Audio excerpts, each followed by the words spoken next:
let's see if perhaps Jenny, if you don't mind going first and doing a quick 2-minute intro. Thanks. Sure, yeah, thank you everyone for coming.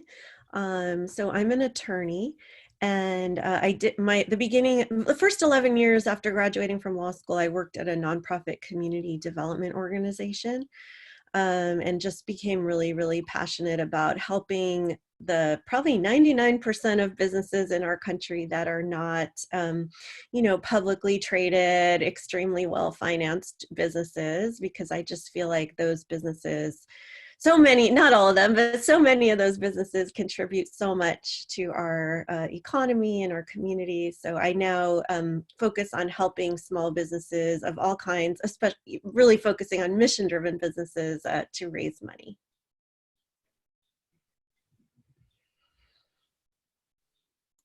Jenna, would you mind introducing yourself?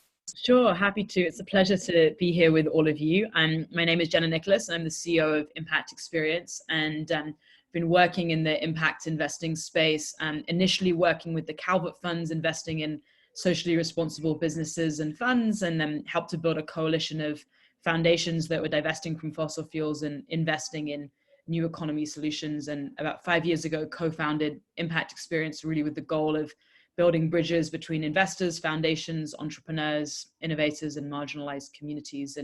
And so many communities that are kind of at high risk right now. And so we've been very activated in that work currently, and then do some broader advisory work in the impact investing space. So it's great to be here with you all. Yes, thank you for joining us. We really appreciate you taking the time. Finally, Jasmine, could you tell us a little bit about your work?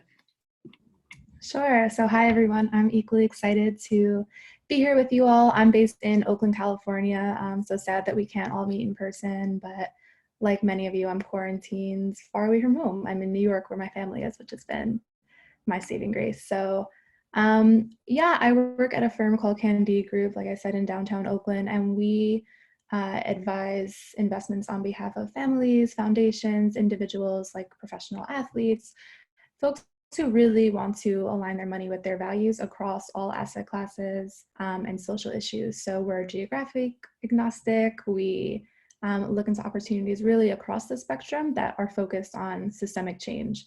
And my role sits really at the intersection of community accountability, making sure that we're always listening to what I consider the experts on the ground, which are the communities which are facing the issues that investors are trying to remedy, and have been able to work with an incredible amount of organizers, activists, and capital providers through that process. Wonderful, thank you for those intros. Tobi, Leah, and I would love to ask you some questions for our panel discussion, so feel free to jump in. First of all, what is your definition of impact investing, and do you think it's a useful term? Because there is a lot of disagreement around that in the field. Yeah, I can start that off. I mean, I think first and foremost, it's a tool in the toolbox of activating social change, right? It's a way for people to align their money with their values that's historically been underutilized, but we're seeing is growing. And the place where the term gets tricky is with that word impact, because impact is like the word innovation or interesting. It could mean anything to anyone. And that's how we've seen it in some ways be co-opted by corporations and others in the same way we've seen historic greenwashing. We're now seeing impact washing. So traditionally, I think impact investing or social investing, whatever term you prefer, at the broadest level is any investment that has screens that take into consideration some ethical values. But I would love to see a field where impact means transformative change, right? Actually impacts that challenges the systems that created the need for that impact investment in the first place. And so beyond just directing capital towards investments dedicated to social justice and sustainability, it's also about that other piece that some folks have already touched on about making sure we're driving capital away from the global extractive market. I would echo a lot of what Jasmine shared, and So also just add that I do think there is utility in the term and concept of impact investing. I think that, hopefully we'll get to a point where everybody is considering the impact and the unintended consequences of the investments that they're making. But until we get to that point, the utility of having the language around impact, a thoughtfulness around what are the ripples of impact that occur after investments that are made, like how are we engaging communities in the decision-making process around impact, and that there being a spaciousness for different ways of interpreting that, but having the intentionality to actually consider that as investments are being made, and that how one may think about that in the public equities portfolio versus a private equity portfolio, and depending on the amount of assets that are being allocated, the nuances there, but more broadly, the spaciousness to be able to be intentional about it, I think, is an essential aspect. Yeah, and I'll just add, it is a somewhat unhelpful term in some ways, because I think, everything we do with our money has some impact. So probably everything we do with our money has maybe some positive impact and some negative impact. So I think when we're deciding how to invest, we want to be thinking about what kind of impact we want our money to have in the world, and then try to find a way to invest our money so that our money has that positive impact. And unfortunately, so many of us don't think enough about that, and are kind of not thinking about what our money is out there doing. And unfortunately, some of those impacts that our very own money is having, in spite of our best intentions, is often not great. And we are underfunding the things that we want to see in the world, because there's only a certain amount of capital out there. And if it's all going to global multinational extractive corporations, which much of it is, we're totally underinvesting in the things that would make our world better. Thank you. That's great. So we were actually wondering if you could share, how did you get involved in impact investing? I can start. So I worked at a nonprofit, like I said, for 11 years after law school, and I had no knowledge of the finance industry, except for, loans that were made for real estate development projects we were doing from other nonprofit organizations. I didn't know anything about kind of the world of startups and investing.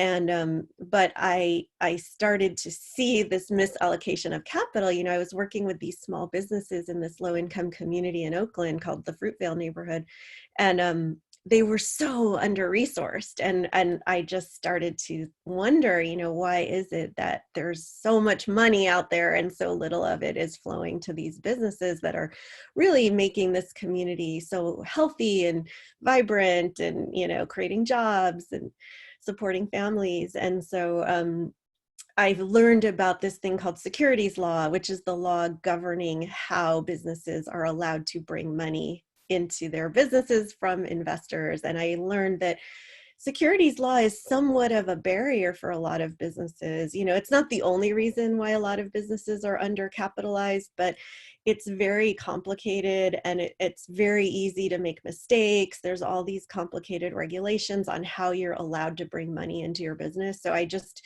decided to leave the nonprofit and co-found a small law firm where we focused on using the law to help small businesses, mission-driven businesses, creatively get funded.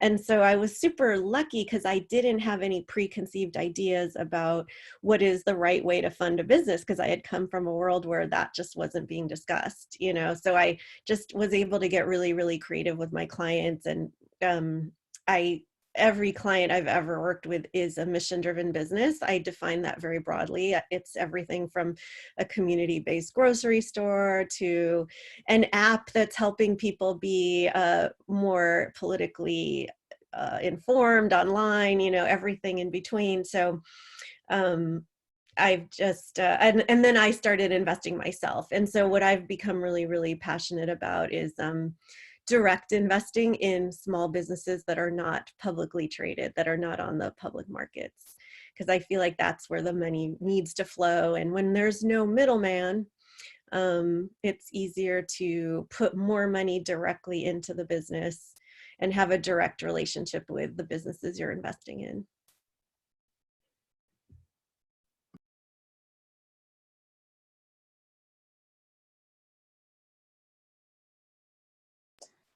Great. Jasmine or Jenna?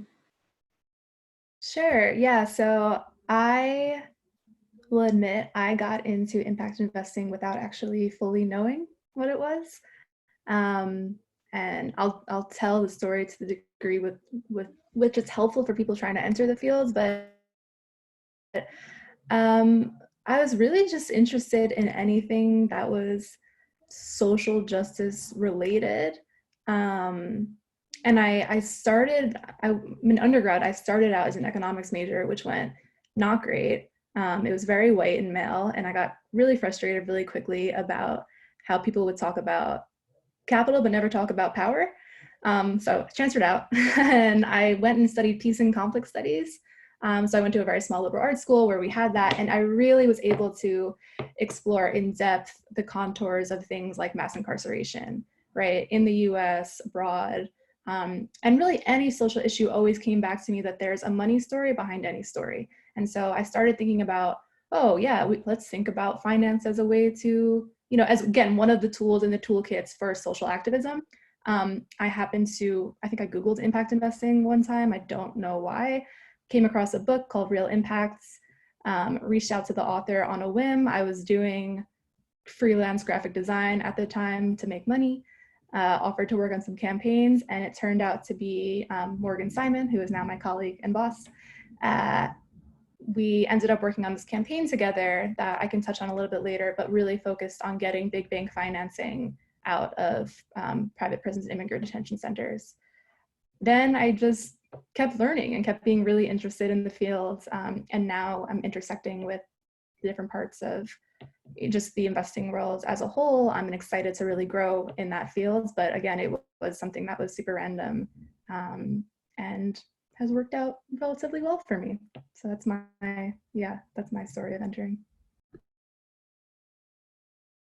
And for me, I first got interested in impact investing. I was very interested in China, and it was soon after the earthquake there in 2008. And I went to China initially to work on a microfinance project with some classmates of mine from Stanford. And through that work, just became very interested in the kind of what we talked about earlier about motivations for philanthropy and how people were thinking about that, and with intergenerational wealth transfer that was taking place, how the next generation were looking at more innovative forms of philanthropy. And so I started to do research for my thesis on kind of impact investing and philanthropy in China. And through that work, got to know Wayne Silby, who was the founder of the Calvert funds, one of the pioneers in the impact investing space. And Jenny was talking about securities laws. Like, he kind of built this mutual fund of Calvert to become it's now about $14 billion in assets under management, and just an incredibly inspiring individual. And also has a company in China that does corporate social responsibility consulting. And so got to know him, and he was very inspired by Buddhist philosophy and kind of the idea of like money as energy. And we together made some investments in China in the social impact space. And then I moved to DC to work with him, kind of to more broadly work on sort of Calvert's investments in a pretty broad range of different areas and geographies, and education, technology, financial inclusion. And it was really through him that was sort of the on-ramps to the broader impact investing community. And I think similar to what Jasmine shared around the kind of organic nature of that journey, and actually had a chance to work with Morgan for a bit with Tonic, which is a kind of impact investing network. And I think with the Divest Invest coalition of foundations, it's about 170 foundations, and many of whom were looking at this sort of broader question of how to have more of an alignment between the investments that they were making and their grant making. And so I think just as the industry has continued to develop and seeing more and more people kind of working in the space and organizations looking at what does this mean for their strategy, it's been really exciting to see the growth of the industry.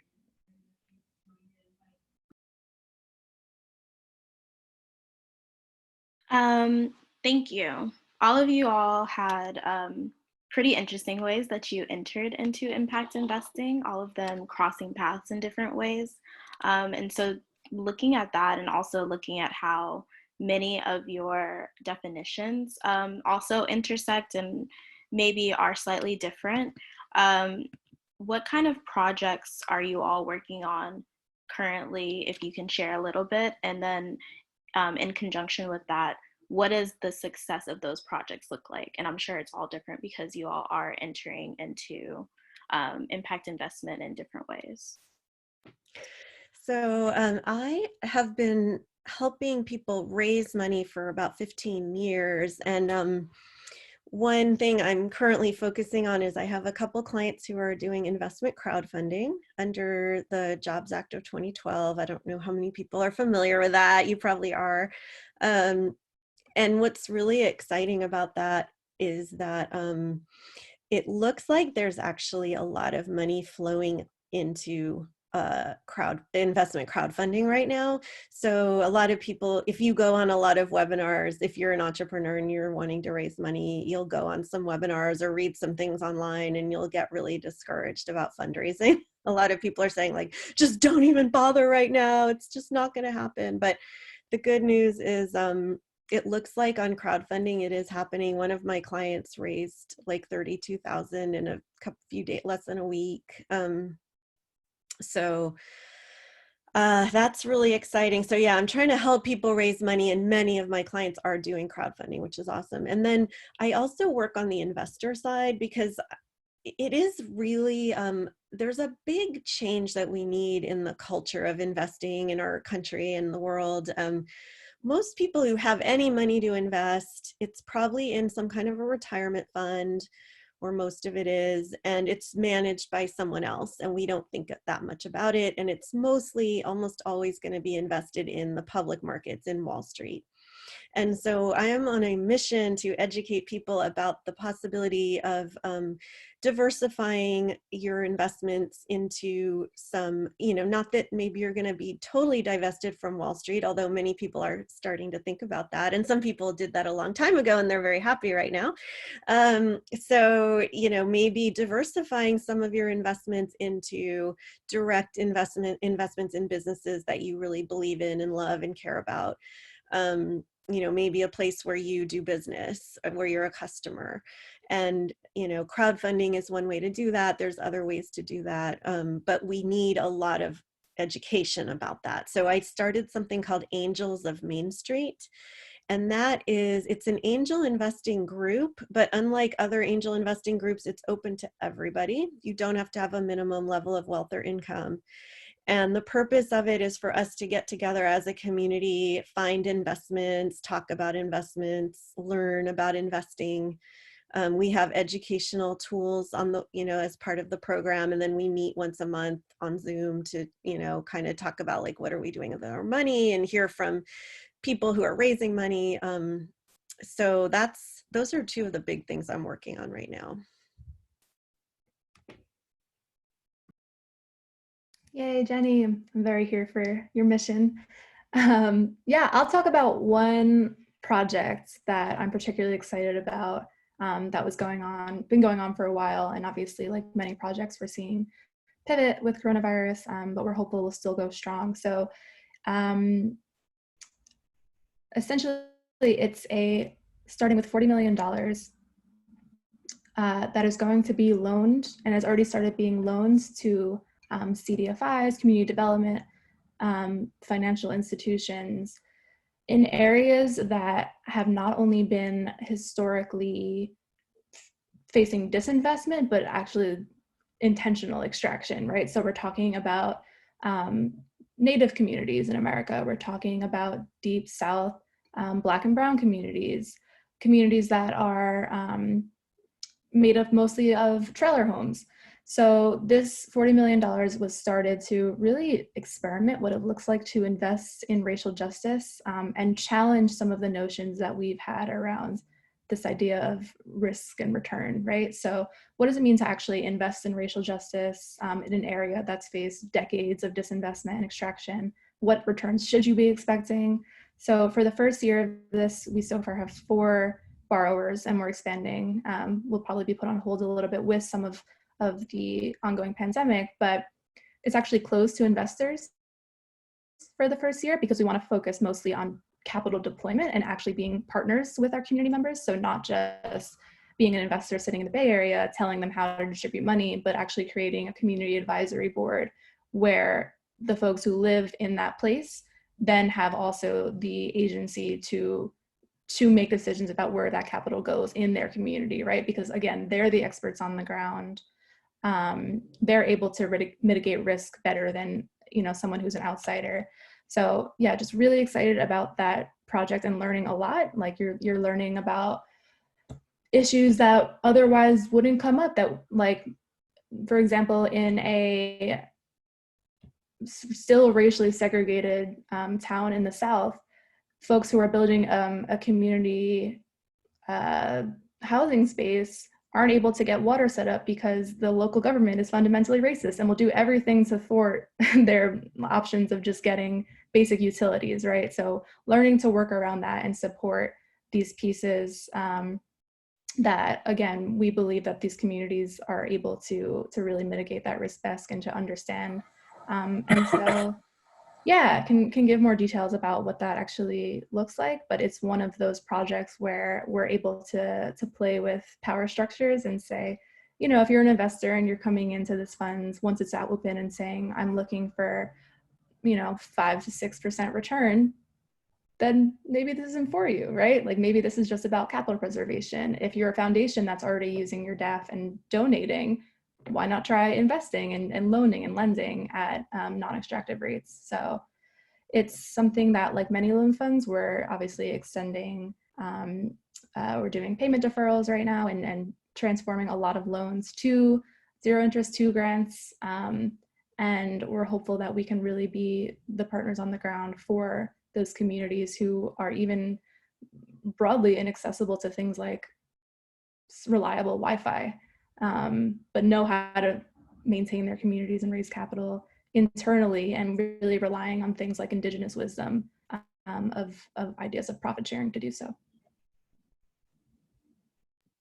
That's super inspiring. And actually, to build off Jasmine's theme around racial justice, one of the projects that I've been involved in that I'm very excited about is, over the course of the past couple of years, we've been bringing groups to Montgomery, Alabama, to visit the Equal Justice Initiative lynching memorial and museum, and as part of a broader reflection and work that we're engaged in all around bias and asset allocation. So we have a research partnership with Stanford that's all focused on developing tools and interventions for unlocking more capital into women and people of color run funds and businesses, and a partnership with an impact-orientated fund of funds called Illumin Capital that's also inspired by the sort of lens around implicit bias and investing. And one of the things that we found to be really powerful is having the opportunity to have primarily investors and practitioners come together around sort of looking at the history of racial terror within the US and how is that playing out to today in terms of the lack of capital that is invested into women and people of color run businesses and funds. And so one of the things that is exciting right now is we've been taking a lot of our programming, including our program focused on Montgomery, Alabama, online. And so we have coming up a virtual program that we're facilitating, kind of looking at the sort of history of racial terror and how that's playing out to today. And obviously a lot of what we're seeing, I think we'll talk about a bit later, but right now with COVID around the heightened sort of what we've already seen around bias and in capital allocation, that playing out to a very large degree right now. And so I think the importance of having a kind of lens and frame around much of this right now is greater than ever. And then more broadly, in terms of some of this online programming, we also run these boot camps that we've taken online that are around impact investing and implicit bias and community engagement through our work at Impact Experience. So kind of having spaces to build communities of practice around this work. And I would love to dive deeper for people who are interested in kind of doing a deeper dive around some of these core elements, to have a space to be able to engage with others in that process.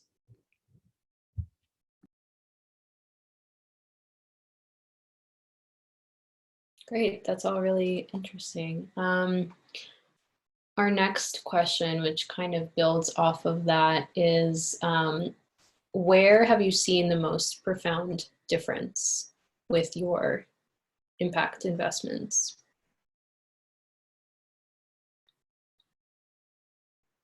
Or where do you see it in the industry, let's say?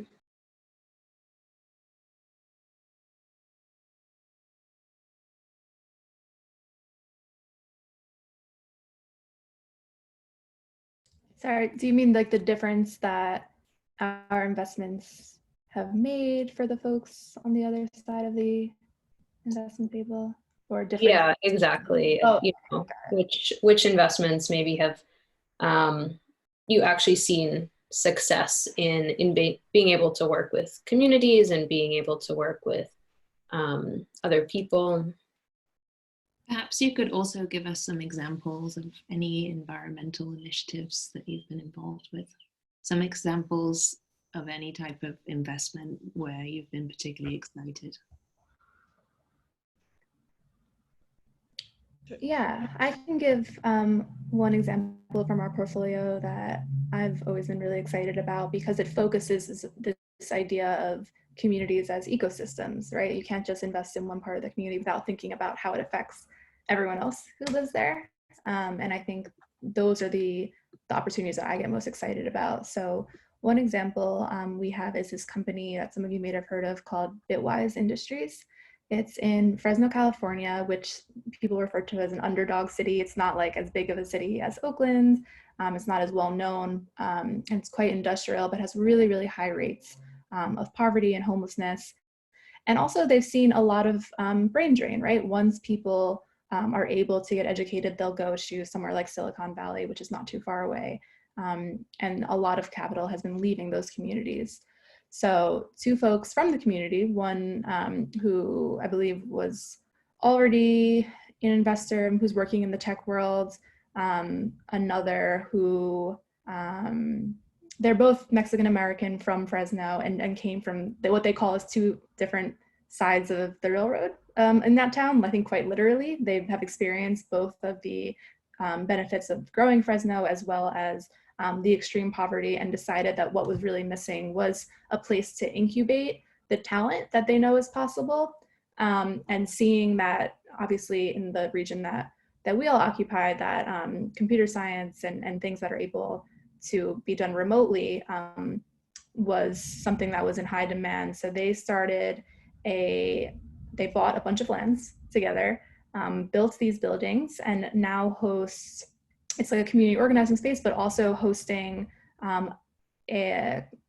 classes, computer science training classes. And I'm gonna forget the statistic right now, but it's something like 90% of those who have graduated from the programs get good jobs and stay in Fresno. So in that same co-space, they're actually co-locating new businesses that are popping up. So they're really helping young Latino entrepreneurs. And we're seeing even now during the pandemic, they've been really integral to the community, and they're organizing. They hired 100 people for data entry as soon as coronavirus hit, because they knew how important employment was to those in the community. They set up ways to get groceries out to the elderly and vulnerable in their community, and really have this approach that they have a responsibility to everyone, and they've really reaped the benefits of those investments, and now I think have raised the biggest fund of a Latina investor, I think, ever. It might be second. If I think Jessica Alba has also raised a fund, but the biggest impact fund from a Latina investor, a Latina entrepreneur in the United States, which we've been really excited about. So yeah, they're called Bitwise. I encourage folks to check them out. That's great. One of the projects that we've been involved in over the past 5 years is it's working with a community in southern West Virginia, and our partner there, a health clinic that are focused on serving people who are 80% below the poverty line. And it's a community with incredibly high rates of diabetes, obesity, many laid off coal miners. And a lot of the work that we've been engaged there has been involved in retraining former coal miners and repurposing the former coal mining land there and really working with them around this sort of theme around building a culture of health, and the building out tourism opportunities in the community. It's an incredibly beautiful place, but people don't think of it as a tourist destination. And kind of connected to that, one of the investments that we had made while I was at the Calvert Funds is a company called Revolution Foods, and they provide affordable, healthy lunches within low-income schools. And part of our work in West Virginia has been working with Revolution Foods to set up operations within the community there. So I think that both the investment into Revolution Foods and the work that they're doing more broadly, but the power of building that sort of proximity with communities like the one in West Virginia has been really inspiring. And some of the other sort of infrastructural challenges have been around broadband access there. So connecting larger technology companies from the Bay Area to the community to support around that infrastructure piece, and just seeing some of the work they've been engaged in recently. They have a local farmers market there that they've really sort of transformed into a kind of food hub to support people, because it's largely a food desert area. So yeah, amazing community, and it's been incredible to work with them.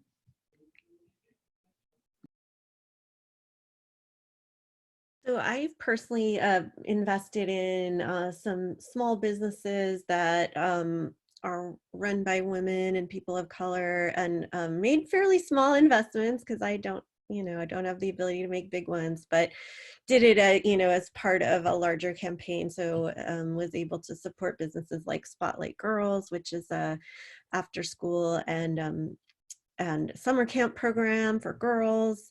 Something called Geek Girl Tech, which is a woman-owned business that creates jobs for people in tech, doing security for computer stuff. Red Hen Collective, which is a really awesome social justice-oriented wine importer. So those are just a few. I've invested in quite a few. And then I did also work with an organization called Lift Economy to start something called the Force for Good Fund. And that was an investment fund. And we actually raised money from 130 investors using investment crowdfunding, and also some offline investments as well, and invested in, I think, 14 companies. And they have, it's a very kind of patient investment. They have 8 years to pay back the money with a very small amount of interest. And, our investors have been incredibly supportive, and a lot of our investors actually said, please don't pay me, not a lot, but it's a fair number, maybe like 25% said, don't pay me any return at all. I want to donate the returns back to the fund. The fund is a nonprofit. So it's just been really inspiring to see people, wanting to preserve their capital, but, being willing to kind of not get a return at all or get a relatively low return to support these businesses. And of course, I never like to say that these types of investments are below market rate, because it really depends on what you consider market rate. There's kind of this myth out there that if you're not an impact investor and you're not taking concessionary returns, you can get these really high returns. And that is just it's very speculative. For example, anyone who had their money in the stock market, we got negative returns. Also, studies have shown that the average investment in a VC fund returns 0 to negative. So if you make like a 0.1% return or 2% return on an impact investment in a business that you love, that actually may be really good compared to how you would have done in another investment. I never call these types of investments concessionary, because honestly, it's these types of businesses in the long run, I think, are going to be more healthy and more sustainable than a lot of the get rich quick schemes that we see on Wall Street and in the VC world. Yeah, Jenny, I think that's interesting that you say that, because I know I was reading about K-Pour Capital and their most recent report on how they did in the past year, and actually their returns were up to par with a lot of the standards that regular quote unquote investing brings. And so I think that that is definitely something to consider when you're talking about impact investments and how they, you know, are up to par and up to standard with, you know, what you would consider something regular.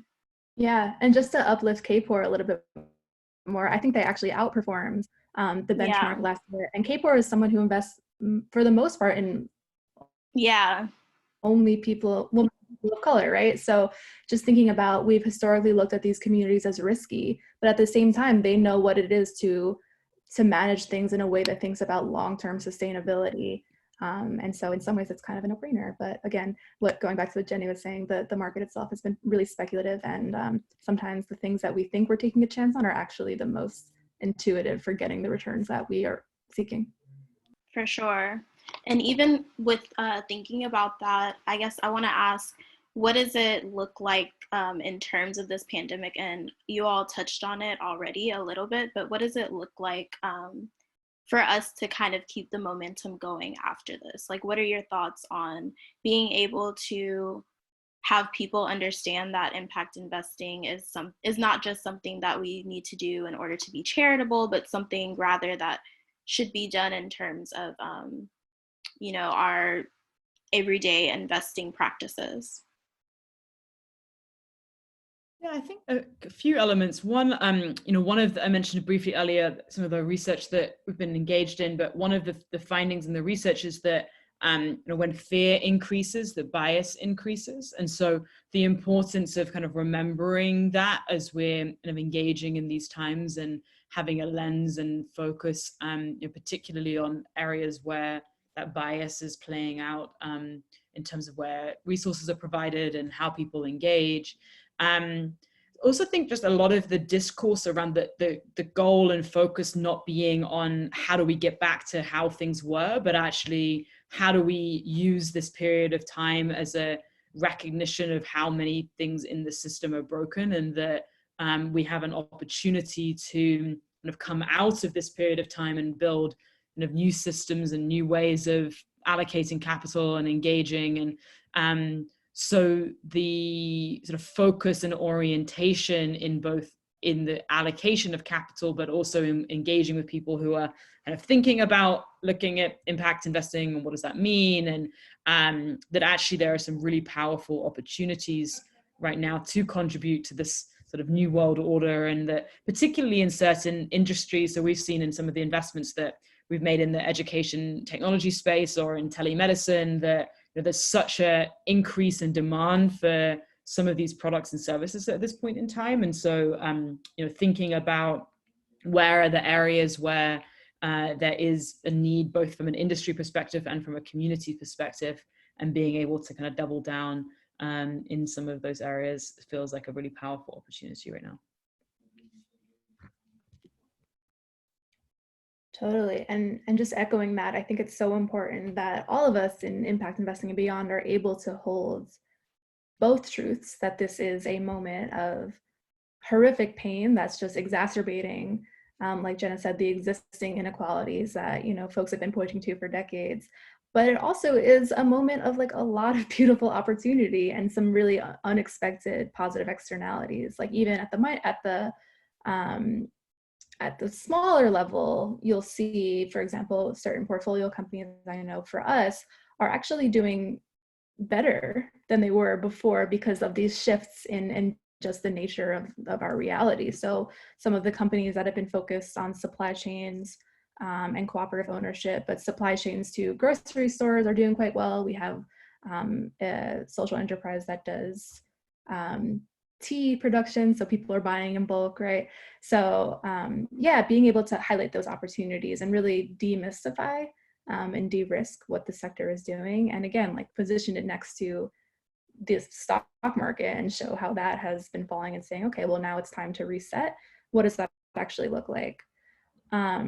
So I'm excited about a lot of pieces. I've been looking and having a lot of conversations in the world of foundations and philanthropy, and we're seeing foundations make grants and get money out to frontline organizations at rates that they've never done before, and quicker, right? Like people are deploying capital, but also bypassing kind of the bureaucracy of applications. And it makes you question, like, oh, if we acted with this sense of urgency all the time, we may have been in a different position right now, right? So thinking about what if we kept this momentum, which is horrible and unfortunate, but this really idea of like these inequalities need to be addressed at a massive scale. People need to be taking more what they deem as risk.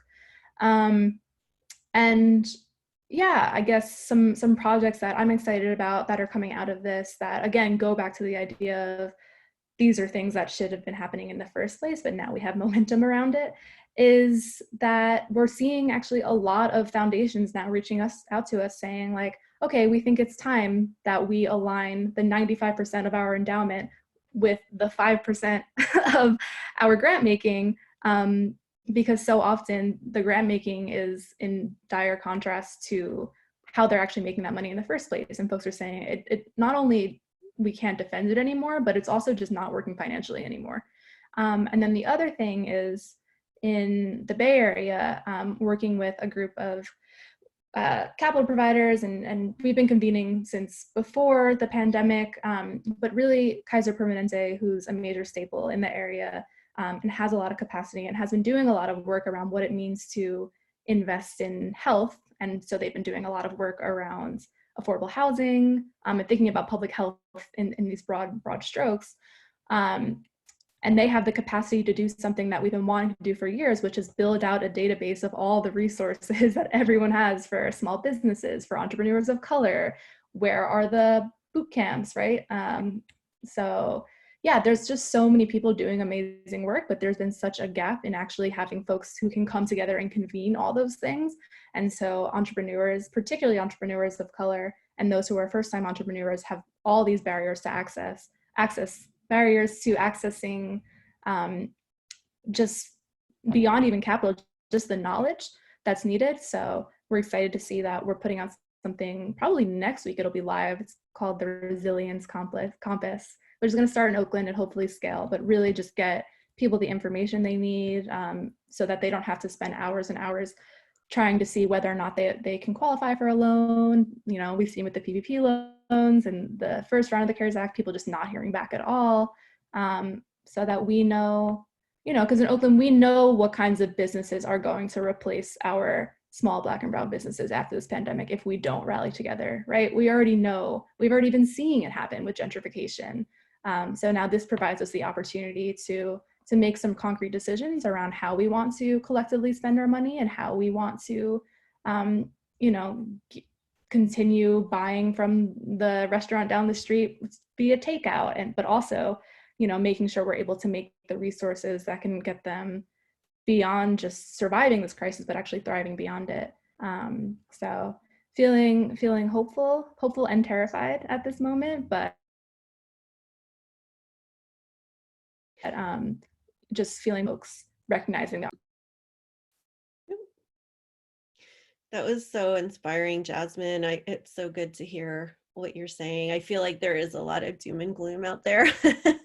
And I've been trying really hard to stay positive and focus on things that are happening right now. People are, you know, using this as an opportunity to move money. There's this angel investor named Janine Firpo who wrote something on Medium about how she was like, you know, I had all these built-in gains on the stock market, and so I didn't really want to move my money into more socially responsible stuff, but now it's losses. So so now I can buy, sell, get the tax benefit, and then invest that money in things that are, you know, feel better for me. So that is happening. And something that just occurred to me, you know, it's a kind of a little bit of a, you know, maybe not of interest to everyone, but I don't know if people have been following the Opportunity Zone legislation that was part of the Trump tax reform. And it's an incredibly generous tax benefit to people who are already wealthy, who have big capital gains, who want to avoid tax or defer tax on capital gains. And people were getting really scared because it's really kicking in now. Even though it went into effect in 2017, the final regs didn't come out until just a month or two ago. And there was a lot of fear about how it would really accelerate gentrification and displacement, because it basically just gives huge tax benefits to anyone who quote unquote invests in real estate in quote unquote lower income areas.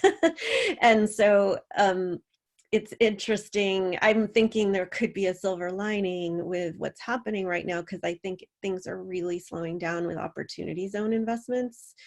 So there could be an opportunity to kind of, because people were just like getting so excited about grabbing up all these, real estate properties in areas that are gentrifying. So that could be another silver lining, is there may be an opportunity for more mission-driven investors to purchase land, because they can deal with lower returns. And so, yeah, just one other possible silver lining I just thought of. And one final question from us, and we will open to the audience questions. We have to ask, in what sectors of impact investing do you see the best financial returns?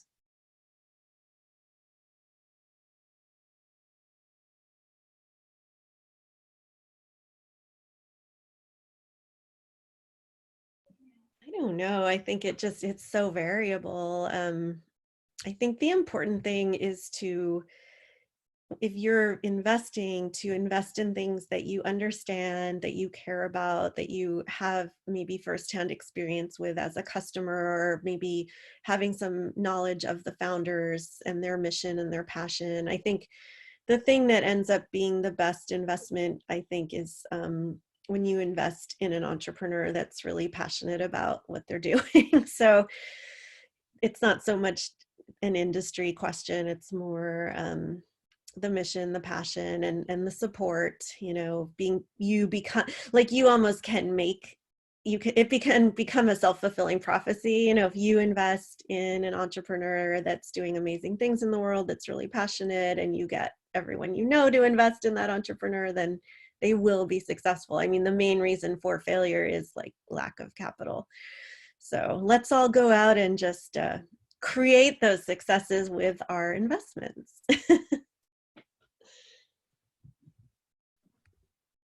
Yeah, I do think that some of the areas that we've seen like high returns are, I mentioned like education technology. Like there's a number of companies that seem to do like absolutely amazing work, but within school systems, and have gone public and have been able to kind of prove out models at scale. And I think the power of something like that is where there's a very strong phrase I'm sure you've all heard being at business school around like product market fit, but the ability to be able to kind of understand how either whether the entry point is through teachers or parents or students, but really understanding what the greatest needs are of that customer, and then being able to kind of dive deep and build products that kind of directly related to their day-to-day sort of needs. And then I think within the renewable energy space, like similarly, the power there within some of the interventions where there's a very clear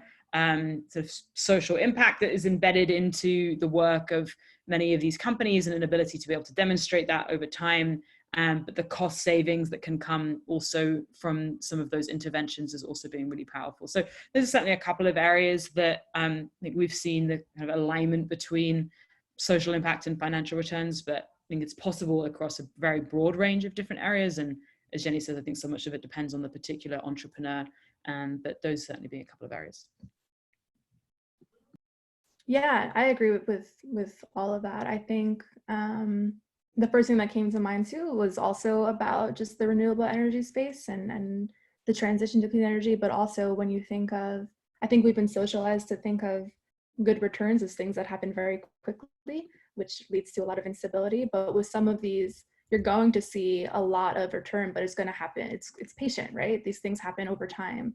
So it may not be happening up front, but we're thinking about the world. Like we're thinking about the very like livelihood of our society, right? So some of these things are going to be beyond getting a return in 6 months, to a year. But yeah, just like both Jenny and Jenna were saying, we can build portfolios that can be about purely risk-adjusted commercial returns, ones that are focused on capital preservation, and ones that have the greater risk appetite, right? So just like it's going to depend on the company, just like anything else. You can, take those risks and go into that unventured territory, and see higher returns, but often will the traditional, it's in VC worlds or whatnot. And there's evidence of all these things. So yeah, it's really quite dependent on who you're, I think, especially as Jenny was saying, who you're working with, right? Not just what you're investing in. Yeah, that makes total sense.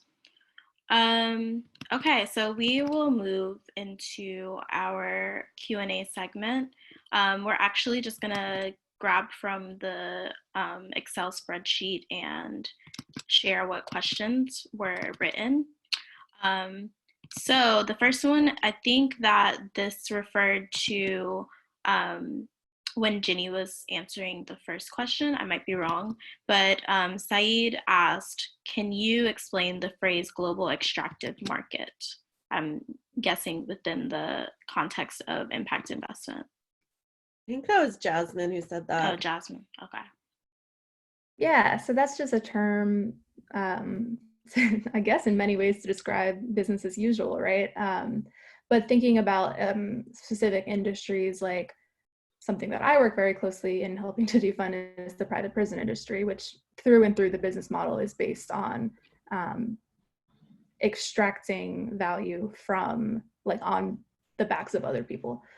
And you can call many, like the fossil fuel industry, extractive. So those industries that have always prioritized financial gain over everything else, and that we've seen real consequences for all of us, is what I mean when I use that term. Great, thanks, Jasmine. So we have a question from Audrey. I'll just read it in her words. I'm a PGS Presidio student too, and we've spent a lot of time in our program talking about the systems that shape our world. The world of impact investing is amazing, but there are systemic challenges facing it too. If you could wave a magic wand and change something about the shape of the impact investing world, what would you change? For example, a metric that people use that isn't meaningful, a demand that investors have that slows actual impact, or a structure that keeps money away from people who need it.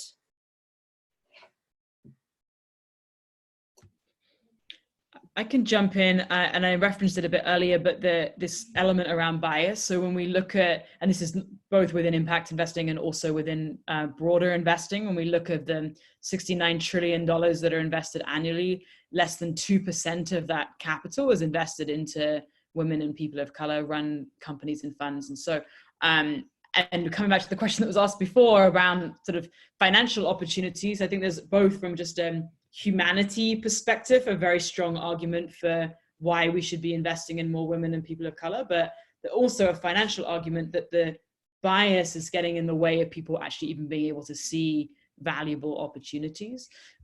So if I could sort of shift anything within the system, that would definitely be a core element. I also think just in the decision-making process of impact investors, I mean, there are certainly exceptions to this, and the Candy Group is a great example where there is intentionality around engaging communities in the decision-making process. But for many funders, that is not a lens and a focus and an intentionality around that process. So the building in more opportunities and spaces for recognizing like who is the voice that is, or what is the voice that is contributing towards those decision-making processes and shifting that. If I could wave a magic wand, it would be to have an easy way for people to browse investments in small, local, non-public businesses and be able to just easily move their money in and cut down on the I know we need some regulations to protect investors from bad actors, but I wish it wasn't so complicated for small businesses to go through the legal work they need to raise money. So I'll take my magic wand and combine both of those things because they're both top of mind for me. But I would similarly like there to be more transparency around who are the different asset managers, who are the people of color and women particularly is what I'm interested in, who are doing this work and being largely overlooked because they don't have the same historical records as some other firms, right? So, I mean, I would definitely change what the industry looks like, who its folks are right now, because I think we're missing so much in just not elevating the knowledge and, you know, the skills that so many younger generation people who are seen as new to the investing world can bring in, because again, they're deemed as risky or they're deemed as not reliable. So yeah, and also I think that there's been a big focus in impact investing as of late around diversity, but not so much around equity. So people are looking into, say, you know, they want to invest in a diverse organization or a diverse fund, but if your CEO is a Latino woman, but the rest of your, you know, decision-making body is all white men, that doesn't really read as diverse to me, right? So thinking about who actually holds power and decision-making is super critical. And I wish that we push beyond just diversity metrics that are just numbers and actually thinking about the breadth of backgrounds of experience. Like, for example, we work with a lot of folks who are coming from, who were previously incarcerated, who have been systematically left out of the market, and seeing that that's an entire talent pool that we've been ignoring. So yeah, I think that there needs to be, and I'm hopeful that there will be some demographic shifts for the good of the entire industry. That's a brilliant segue to our next question. Jordan says, I'm curious how you would speak to more traditional investors about the benefits of impact investing and why they should consider it. Ooh, I love putting that hat on. I actually spend way too much time in those roles, particularly around why institutional investors should deem private prisons as a risk to their portfolios. So I've had a lot of practice the past year in, yeah, putting that hat on and just talking about things, getting rid of all the moral arguments and really just focusing on the fiduciary and saying, this is a reputational risk. This is a management risk, an operations risk, right? Because now you're seeing internally turmoil where folks who work for your company are saying, we don't want to be aligned with these types of investments. You're seeing it be a political risk. Now we're only down to one Democratic presidential candidate, but I was recently at a forum that had all of them come out and say that they would ban private prisons, right? So that industry is virtually, you know, it hinges on so much instability. So just being able to really talk in the language, so much of finance is about mimicking the language of finance and putting it in terms that, you know, will resonate with people, but it really is just being able to assign value. So assigning value to, again, like community grassroots organizers on the ground have a level of knowledge that is an asset, right? So invest in that asset, or using, yeah, things like reputational risk, using assets like media in your campaigns that are able to draw on things like shareholder resolutions. So it's really just about using the language, and I've found that it works. You know, you're not going to make everyone happy, but it's the reason we've been able to work with major institutional investors to shift their portfolios in the past year or so, which we're really proud of. And a lot of it is common sense. You know, it's like businesses that are damaging the world and damaging people eventually, I believe, will begin to not be successful, because I do believe that the arc of justice what is it? The arc of justice bends towards Justice. The arc of what bends towards justice. Yes, thank you. I mean, generally speaking, that has been true. I mean, if you invested in, just a really basic example, if you invested in nicotine, you know, a long time ago, or in tobacco a long time ago, you'd be bummed now, you know. So invest in the things that are likely to be part of our future, and our future is little by little getting smarter. You know, it happens really slowly, but I mean, even just look at energy. I mean, energy has completely transformed. So obviously, if you invest in things that are likely to be part of our positive future, where we all survive as a species, where we start to treat each other better, where there is, because guess what? Income inequality and wealth inequality is really bad for everyone, not just the poor people. It's bad for our whole economy. So that it's investing in things that perpetuate income inequality or destruction of the planet, eventually those things are not going to be doing well. So don't invest in those things. It's better for your financial returns if you don't. Definitely, I would very much echo that, and we see that with the data that even in these times, like the portfolios that have been more, and the language that's used around environmental, social governance, but have had an integration of those metrics into their analysis, have sort of struggled through this time better than those that didn't have a lens around that. And so I think being able to show those proof points of the kind of financial case for this, and I think similarly to the points that Jasmine made around the private prison system, would be, we noticed a fundamental shift when we were talking to foundations around why they should divest from fossil fuels, when went from being like, this is the right thing to do, to actually making the economic case. And of course, we're seeing that now with the being less than $0 per barrel of oil, but the being able to show over time how that actually those portfolios that were intentional about these elements historically and how that has played out to today, I think really helps to demonstrate that argument.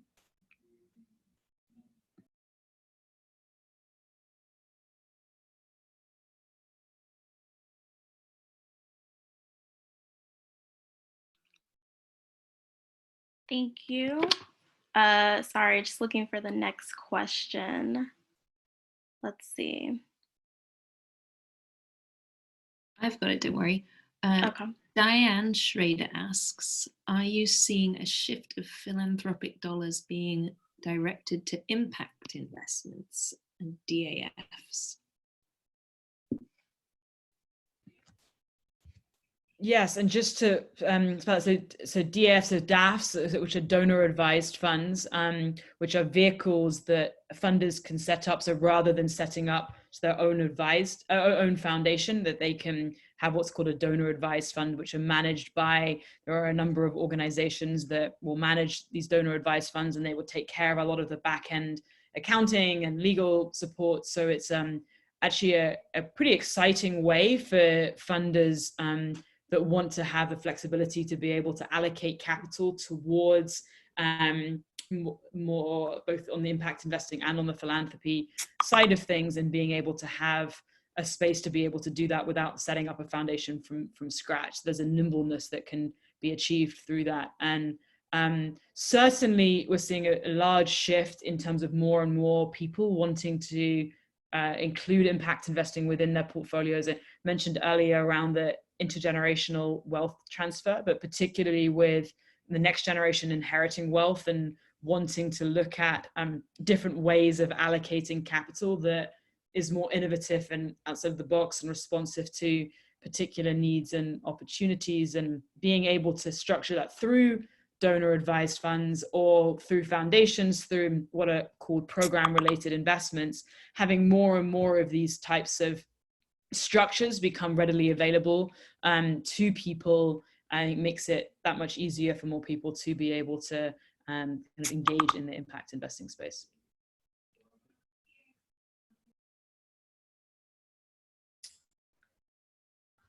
Definitely, yeah. Building on that idea of legacy and folks really wanting to define their legacy by not just how much money they gave out, but also how did they make that money in the first place. We've been working with actually a former NFL athlete, Derek Morgan, who's been doing the work of talking to kind of the younger generation of football players, who many of whom are first-time wealth holders, right? When we know that professional athletes are highly exploited by money managers, especially when they retire, many end up going into bankruptcy. So using this as a way to say, look, you can do the philanthropy and the charity work that you want to do, but you can also not harm the communities that you came from. And here's how, right? And just building that trust and really leveraging those folks who have that deep desire to venture into more of the blended capital, so doing grants and investing. And then again, just, you know, seeing more energy just on the foundation side as a whole, wanting to explore how to get all of their assets into impact. Some of the clients we work with, we've transitioned, we're about halfway transitioning a $500 million portfolio into 100% impacts. We've already done that for a few smaller portfolios. And now evidence is building that these things work and these foundations can operate with their endowments completely aligned, and still, you know, operate in the ways that they've been operating. So I think that more evidence and more education is going to be really critical in growing that trend. But we're definitely seeing it happen. And I'll plug a group called Justice Funders. So they get a lot of philanthropic organizations and foundations together and talk about why, especially at this moment, it's important for people to be thinking about this on the charity side. And I think the best ways to get people to do things is hearing it from their peers rather than me yelling or sending a very nicely formatted Google Doc. So yeah, just more education is going to really add on to that.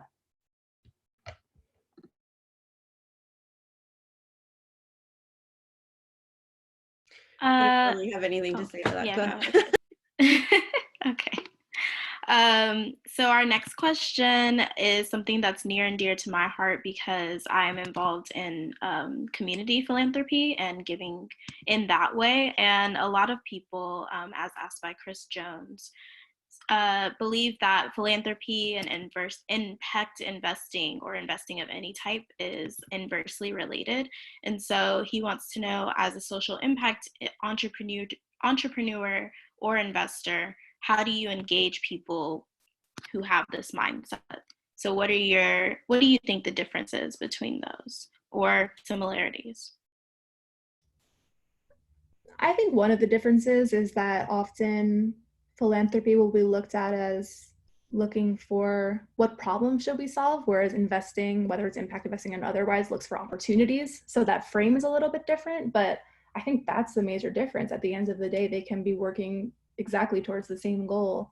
But I've found, again, going back to being able to talk to kind of more traditional investors using the language of opportunity instead of saying, here's why you should fix this problem, has been a much more effective route.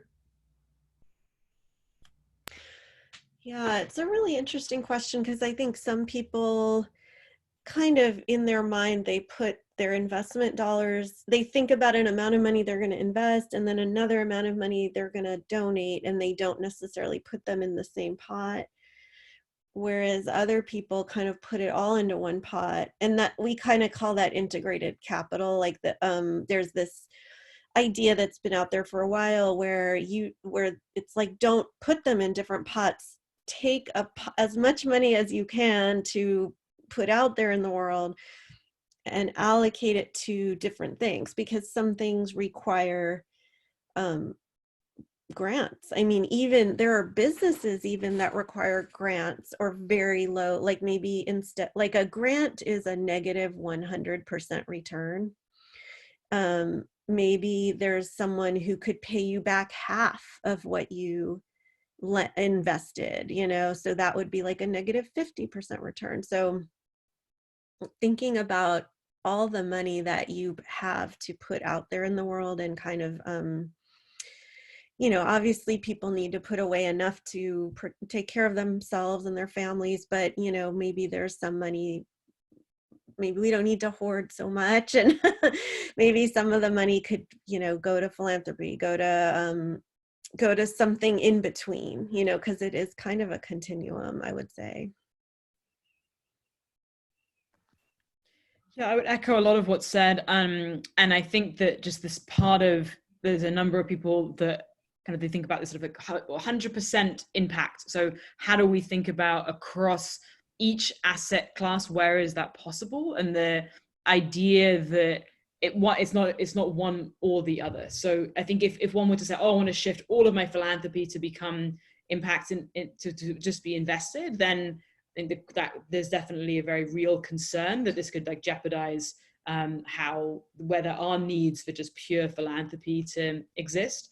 But I think if it's part of a broader portfolio and the ability to be able to say, okay, based on the issues that one is trying to address, what is the most effective type of capital and structure for that? So being led by what is the problem, and then what is the type of capital that is most helpful for that problem, rather than the other way around, I think can help to engage around that point.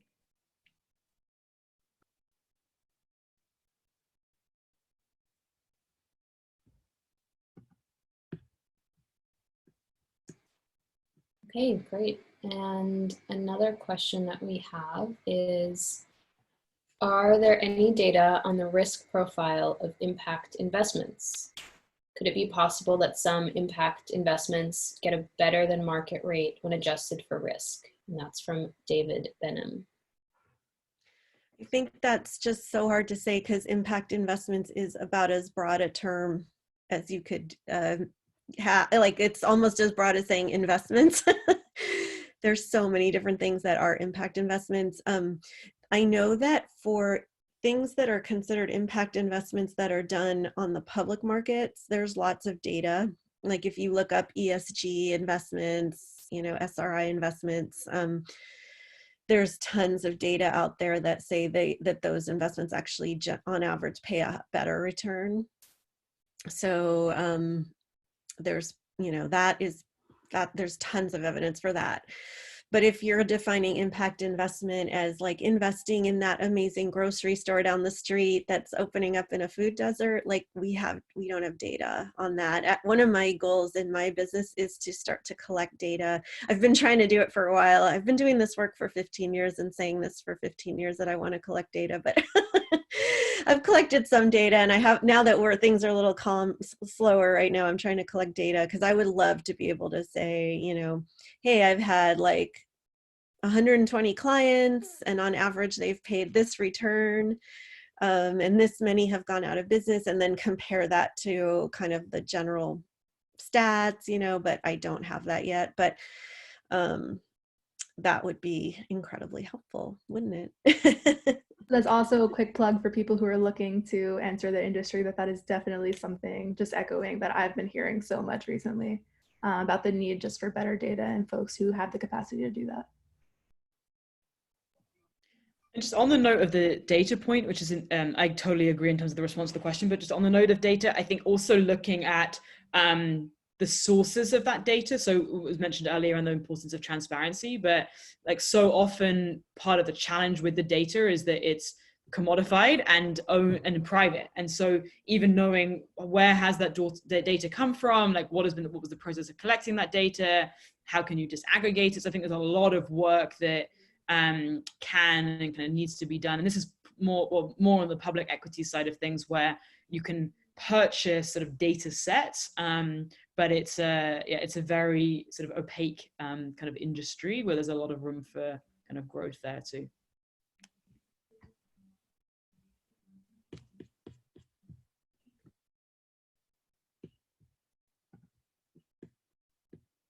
From Kayana Waters, where would you tell someone who is totally new to impact investing but is interested to begin? We've seen that we need data.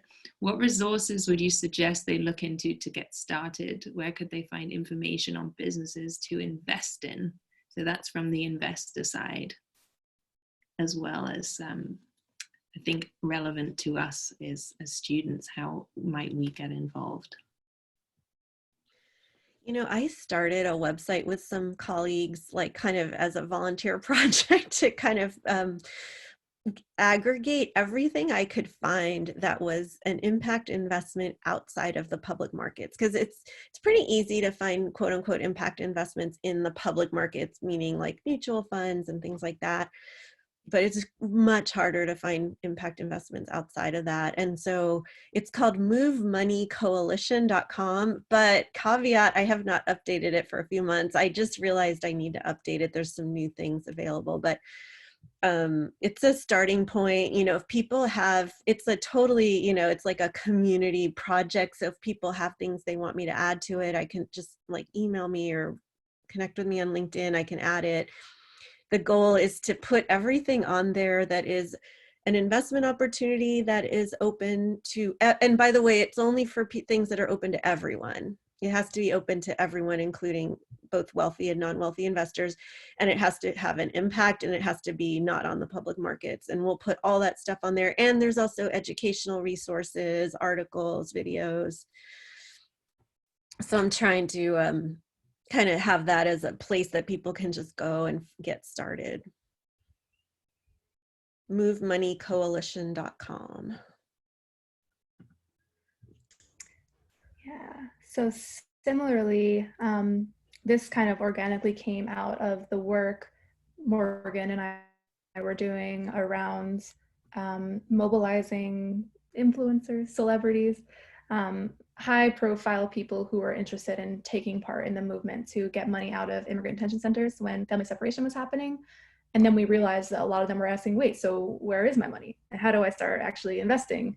And so folks who were completely new, we started a nonprofit entity called Real Money Moves to provide that level of education, because as a firm and on the private side, we work with portfolios that are an average of 100 to 500 million for the most part, right? And so often we'll take initial calls with prospective clients and, you know, determine whether or not we're the right fit. But we want to make sure that anyone who's interested, regardless of their level of wealth, can engage in some way.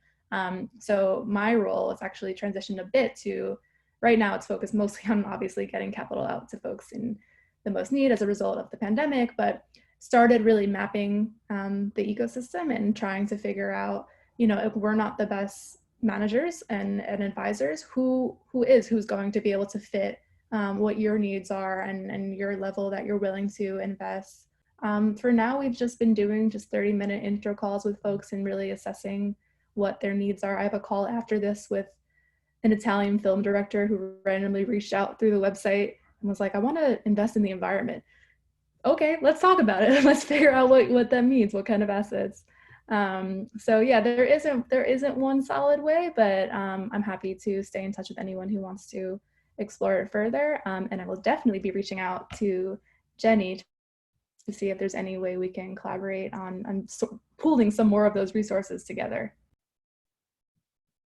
Yeah, and I think similarly, I mentioned earlier, we run these boot camps every few months where it's very much sort of the opportunity to do a kind of deeper dive for people who both on the investing and the practitioner side who are interested in either shifting their own capital to think a bit more in an impact aligned way, or are within organizations who are looking at these questions. And it's just kind of an opportunity to be able to do a deeper dive in that way. So we have one coming up actually in about a month, so the May 22nd to 24th, that will be taking place virtually. So I can share the link for that. That's through Impact Experience, and it will be wonderful to have some of you join for that. And then I think more broadly, the Stanford Social Innovation Review constantly publishing articles and has job postings, and I think just a great resource with a lot of the trends within the industry. And similarly around kind of job postings, the Global Impact Investing Network have a kind of job postings list and area.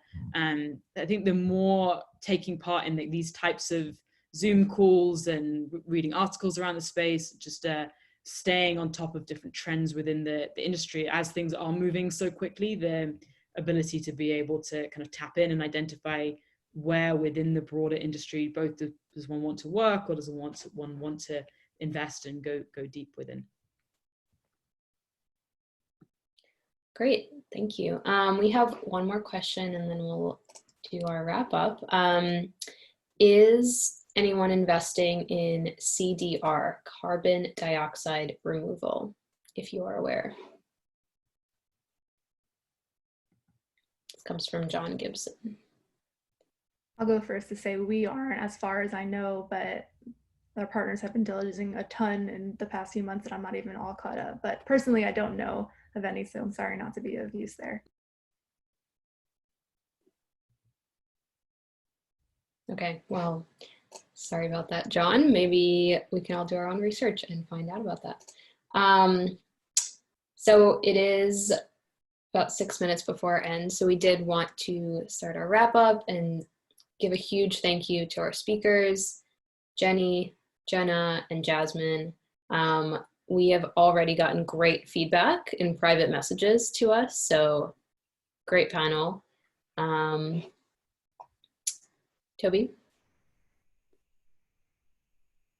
Sorry, forgot I was on mute. So yeah, we wanted to make sure that all of our speakers were able to share any final words or sentiments about impact investing. So we'll let y'all go ahead and do that. I just want to thank the three of you for hosting this. Most panels I get invited to are not hosted by young women who are interested in the impact investing itself. So I'm really grateful to be a part of this, and I've already learned a ton from Jenny and Jenna, and this is actually my first time, I believe, meeting both of them. So it's been a really great opportunity for me, and the questions have been really helpful as well. So thank you. Yeah, thank you so much. This is really just so great, so positive, and been on a lot of doom and gloom things lately. So super happy to see so many people, who really care about this, and we will make progress, and there will be silver linings. Yes, I would echo all of that and just really appreciate all of you taking the time to connect today. And it's great to see so many of your faces and calling in. And I think it's such a powerful moment in time to be engaging in this work. And so just appreciate the interest and passion of everyone. So thank you. Thank you. And so just wanted to let everybody know that we'll be sending up follow information. We'll send the information, we took a few notes, and if anybody else wants to send notes to us, please feel free. And we'll be compiling those, and also the questions and answers that we had in that spreadsheet, and we'll send them in a follow-up email along with the recording of this meeting.